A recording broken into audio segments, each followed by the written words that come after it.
Does the gentleman from Ohio rise? Move to strike the last word. Gentleman's recognized for 5 minutes. Thank you. You know, this has been an interesting debate. I've been able to sit down here and listen to a lot of folks on both sides talk about really investments that we need to make in the United States. And I'm glad that there are some investments that our friends on the other side actually think are important to the country, because it seems in many ways the national narrative is that there isn't anything the government can make investments in that is important for our country. And to hear some members talk about natural disasters, and to hear some members talk about the barges going up and down and farmland, there's a huge subsidy program where billions of federal dollars are spent to support farmers. There are obviously dams that need built, and that is federal money. And when it applies to certain members' districts where they're actually affected and families affected, it's their responsibility to come to Washington, D.C. and advocate for those investments.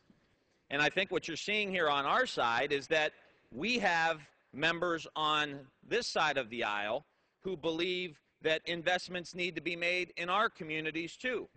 And that over 30 years, if you take cities like Youngstown or Cleveland or Detroit, you will see cities that need investment. And we may not have had a natural disaster, but over the last 30 years, we have had an economic disaster where we have had a lack of private investment. And I'm rising here to say that high-speed rail can be a force multiplier in our economic improvement in our community and across the country.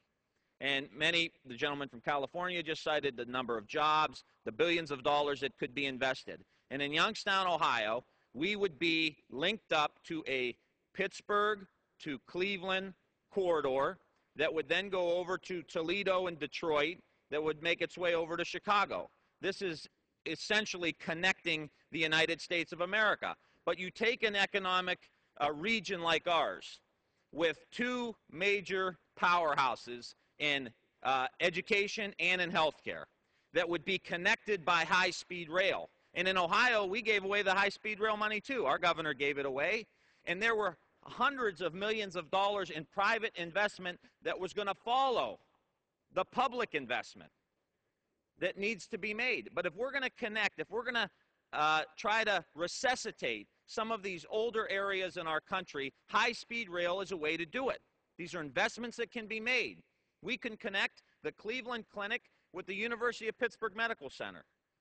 We can connect Case Western Reserve with Carnegie Mellon, and they can partner in research, get on the train, and help lead some economic development and commercialization of products. You could take a region of our country and connect it through high-speed rail.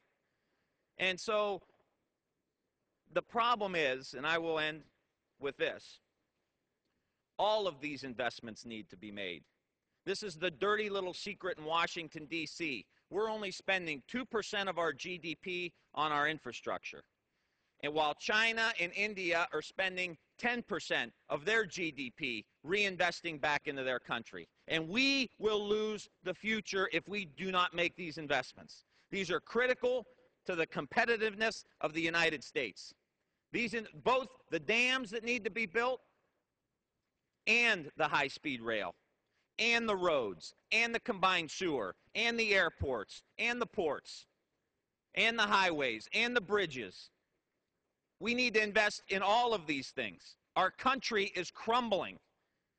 And we can't have members say, we only need to make this one investment for this one dam because it's in my district and because I know families who have been hurt.